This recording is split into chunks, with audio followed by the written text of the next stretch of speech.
எதுக்கு பிரச்சாரம் செய்யணும்? தாய் குளங்களேன்னு எதுக்கு நீ ஓட்டு கேட்கணும்? தேவையில்லை. ரீல்ஸ் போடு, சமூக தளத்தில் பரப்பி விடு, ட்விட்டர் இருக்குது, இது போதும் நினைக்கிறாங்க. தெரு தெருவா அலைந்தவர் முதலமைச்சர், தெரு தெருவா அலைந்தவர் எடப்பாடி.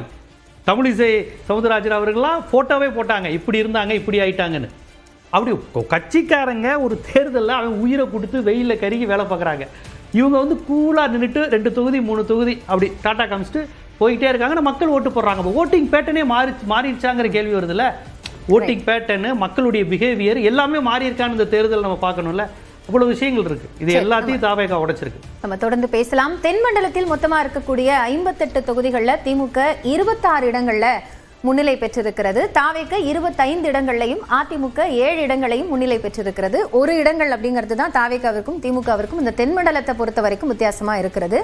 அதே போன்று குறிப்பிட்டு சொல்லணும் அப்படின்னா திருவண்ணாமலை மாவட்டத்தில் அமைச்சர் ஏவா வேலு முன்னிலையில் இருக்கிறார்.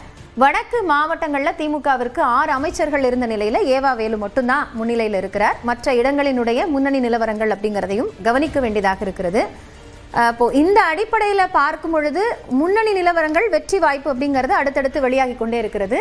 கொளத்தூர் தொகுதியில் முதலமைச்சரினுடைய தொகுதி தாவேக வேட்பாளர் முன்னிலையில் இருக்கிறார். முதலமைச்சர் 49,000 வாக்குகள் பெற்றிருக்கக்கூடிய நிலையில் தாவேக வேட்பாளர் 56,966, கிட்டத்தட்ட 7,000 வாக்குகள் வித்தியாசம் அப்படிங்கிறத பார்க்க முடிகிறது. அதே போன்று எடப்பாடி தொகுதியில் அதிமுகவினுடைய பொதுச் செயலாளர் எடப்பாடி பழனிசாமி தான் முன்னணியில் இருக்கிறார். வாக்கு வித்தியாசம் அப்படிங்கிறது 65,000 கடந்து இருக்கிறது. அதையும் முன்னணி செய்தியாக பார்க்கிறோம். அதே போன்று விஜய் போட்டியிட்ட பெரம்பூர் தொகுதியில் வாக்கு வித்தியாசம் அப்படிங்கிறது 23,000 இருக்கிறது. தாவேக முன்னிலையில் இருக்கிறது. திலகபாமா பெரிதும் எதிர்பார்க்கப்பட்ட ஒரு வேட்பாளராக இருந்தார். வெறும் 4,000 வாக்குகள் அப்படிங்கிறது தான் வந்து அவருக்கான வாக்குகளாக இருக்கிறது. திருச்சி கிழக்க பொறுத்த வரைக்கும் பார்த்தோம்னா தாவேக முன்னிலையில் இருக்கிறது. விஜய் 44,000 வாக்குகள் பெற்று முன்னிலையில் இருக்கிறார். திமுக 31,000 வாக்குகள் தான். வித்தியாசம்னு பார்த்தோம்னா 13,879. முதலமைச்சர் வேட்பாளர்கள் போட்டியிடக்கூடிய அந்த தொகுதிகளோட நிலவரத்தை பார்க்கிறோம். சீமான் 3ஆம் இடத்திற்கு காரைக்குடி தொகுதியில தள்ளப்பட்டிருக்கிறார். தாவேக தான் அங்கேயும் முன்னிலையில் இருக்கிறது. வாக்கு வித்தியாசம்னு பார்த்தோம்னா 21,854. தாவேக வேட்பாளர் பிரபு 46,000 வாக்குகள் வித்தியாசம் பெற்றிருக்கிறார். அந்த முன்னிலை நிலவரத்தில் கிட்டத்தட்ட 21,800 வாக்குகள் அப்படிங்கிறது வித்தியாசமாக இருக்கிறது. இந்த நேரத்தில் விடுதலை சிறுத்தைகளினுடைய திரு பாவலனை வரவேற்று உங்கள்கிட்ட நான் தொடங்குறேன். இப்போ ஜீவா ஒரு ஃபேக்டர் சொன்னார். அதாவது இதுவரைக்கும் இருக்கக்கூடிய அரசியல் வரையறை, அரசியலுக்கான அந்த சோகால்டு புரோட்டோகால் ஃபார்முலா, இது எல்லாத்தையுமே விஜயனுடைய வருகை அப்படிங்கிறது பிரேக் பண்ணியிருக்கு அப்படிங்கிற கருத்தை தான் நம்ம பார்க்கணுமா? திமுக அதிக கூட்டணி வைத்தது தான் வந்து அதனுடைய சறுக்கலுக்கு மிக முக்கியமான காரணம்ங்கிற கருத்தும் அரங்கத்தில் முன்வைக்கப்பட்டது. நீங்கள் எப்படி பார்க்குறீங்க? இல்லை, இந்த ஜனநாயகம் வந்து இவ்வளோ பெரிய கேலி கூத்தாகணும்னு நினச்சி கூட பார்க்கவே இல்லை. இந்த மணல் வீடு கட்டின மாதிரி இருக்குது. இல்லை, தேர்தல் முடிவு என்பது ஒரு மணல் வீடு கட்டின மாதிரி இருக்குது.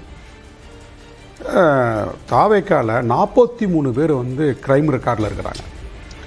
மாற்றத்தை கொடுக்க போகிறோன்னு விஜய் சொல்லிட்டு இருக்காரு.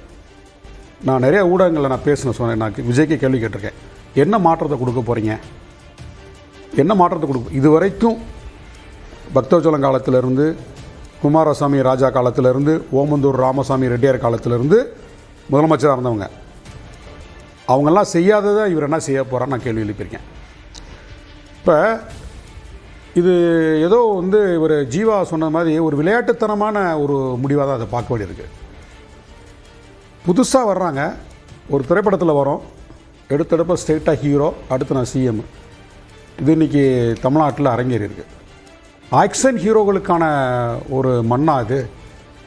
இங்கே கொள்கை சார்ந்து, கோட்பாடு சார்ந்து, மாநில உரிமை சார்ந்து எந்த போராட்டமும் நடத்தக்கூடாது. காவேரி தண்ணீருக்காக போராடக்கூடாது, முல்லை பெரியாருக்காக போராடக்கூடாது, மும்மொழி கொள்கையை எதிர்த்து போராடக்கூடாது, தேசிய கல்விக் கொள்கையை எதிர்த்து போராடக்கூடாது, மக்களுக்கான எந்த போராட்டத்தையும் நடத்தக்கூடாது, கிறிஸ்தவர்கள் பாதிக்கப்பட்டால் அதை எதிர்த்து போராடக்கூடாது, இஸ்லாமியர்களுக்கு எதிராக ஒரு அநீதி நடந்தால் அதை எதிர்த்து போராடக்கூடாது, எதற்குமே வாயை திறக்கக்கூடாது அப்படின்னா மக்கள் வந்து அங்கீகரிக்கிறாங்க. இது என்ன ஜனநாயகம் தெரியல. ஏதாவது